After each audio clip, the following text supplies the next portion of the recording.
Madam President, I rise today in support of the Marketplace Fairness Act. I'm pleased to join Senator Enzi and Durbin and many of my colleagues in this bipartisan effort to pass this bill that will help small businesses in my state expand and create jobs by ending a tax loophole that benefits out-of-state remote sellers. And I want to particularly commend Senator Enzi and Senator Durbin for their long-time leadership on this issue.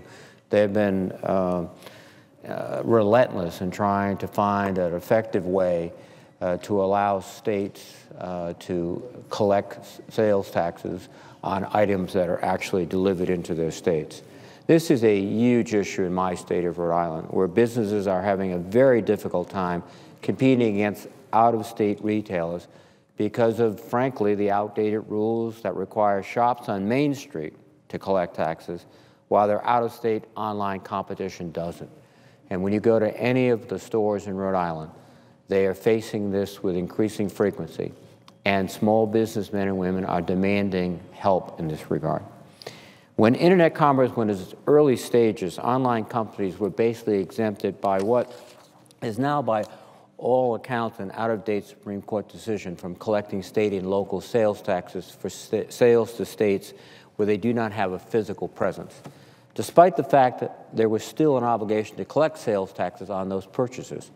That obligation was just shifted to consumers who often aren't aware of their obligation.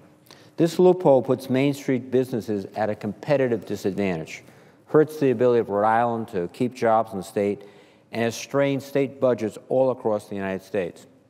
In order to address this inequity, the bill before us today would give states the ability to enforce their own sales tax laws, and by so doing, relieve consumers of the legal burden to report to state tax departments the sales taxes they owe on online purchases, since they would be paying sales taxes as a matter of course at the time of purchase, just as they do at a physical store. Essentially, it levels the playing field. If you walk into a local store in Rhode Island, there's a sales tax charge, you would pay it. If you have delivery at your home of an item from the internet, you would pay the sales tax as part of the bundled price of that item. It is what people, I think, expect to do, and certainly it would be hugely beneficial to my small businessmen and women and to my state. It also would ensure within the legislation that the rules for collecting sales taxes from out-of-state retailers are clear and consistent. States can enter into an already established streamlined sales and use tax agreement, of which my state and 21 other states are party to. Or states can adopt a set of alternative minimum simplification standards to make it easier for online businesses to comply with their tax laws. And this bill makes it easier for businesses that choose to do business in a state that requires remote sellers to collect sales taxes to comply with the law by providing software to help them calculate the sales tax. Furthermore, this bill exempts small businesses with less than $1 million in gross revenue from having to collect sales taxes on remote sales. Those truly small home businesses would not be affected by the legislation before us today.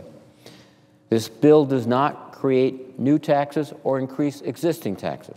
Instead, the bill will help states and cities collect billions in unpaid taxes already owed, reducing the need to raise new taxes on tax-compliant businesses and citizens. Indeed, yesterday I was with my governor, and he indicated that if we could pass this at the federal level and allow the state of Rhode Island to collect approximately $70 million a year, he would propose a reduction in our sales tax, which would benefit all the people in Rhode Island and also benefit the businesses in Rhode Island because they would have a smaller sales tax margin to pay. So this is a proposal that I think is not only necessary, it's long overdue. In 2012, as I've indicated, Rhode Island estimated it lost approximately $70 million in uncollected revenue. The revenue was legally owed, but because of this loophole, it went uncollected. This puts pressure on individuals and businesses that play by the rules. Indeed, if the Marketplace Fairness Act becomes law, Rhode Island has provisions in state law, and the governor has reiterated that yesterday, that would help lower the sales tax from 7% to 6.5% and eliminate the recent extension of sales tax to clothing purchases over $250. These would have huge and immediate benefits to the people of Rhode Island and to the businesses of Rhode Island. And the other thing it would do, frankly, It would give incentives for local businesses to hire Rhode Islanders. We're in the midst of a 9% unemployment rate. We have been slowly making progress, but painfully and too slowly making progress in terms of putting people back to work. And one of the disincentives is the competition by remote sellers to the local stores that actually will hire Rhode Islanders. Some online retailers that benefit from this unfair tax advantage understood the need to correct the loophole. That's why companies like Amazon.com with substantial remote sales support this legislation. And governors of every political stripe recognize the undue pressure this tax loophole puts on their budgets, citizens, and businesses, and that's why the National Governors Association supports this. Ultimately, the Marketplace Fairness Act is about revitalizing our real economy by helping Main Street businesses compete against remote sellers that benefit from this tax loophole. Because these businesses can't hire workers or expand if shoppers use their stores just to browse and then to make their purchases online where they don't pay sales taxes. Yesterday, we were with a group of business leaders in Rhode Island, among them the Carty brothers, Ron and Pete Carty, who own a family furniture store. It's been in the family for generations. They are first-rate businessmen, and they are first-rate community leaders. And they would tell me it is not uncommon for someone to come in their showroom, get help from one of their skilled sales personnel, indeed, in fact, order the furniture, have it shipped to their home so they see it fits exactly right, then call up and have it taken back because it can be returned. And then a truck will show up a day or two later with a remote seller with the same item that's already been tested, advised, consulted, et cetera. We can't have our retailers in states like Rhode Island simply be showrooms for remote sellers. And that is one of the consequences of this loophole that we have to correct.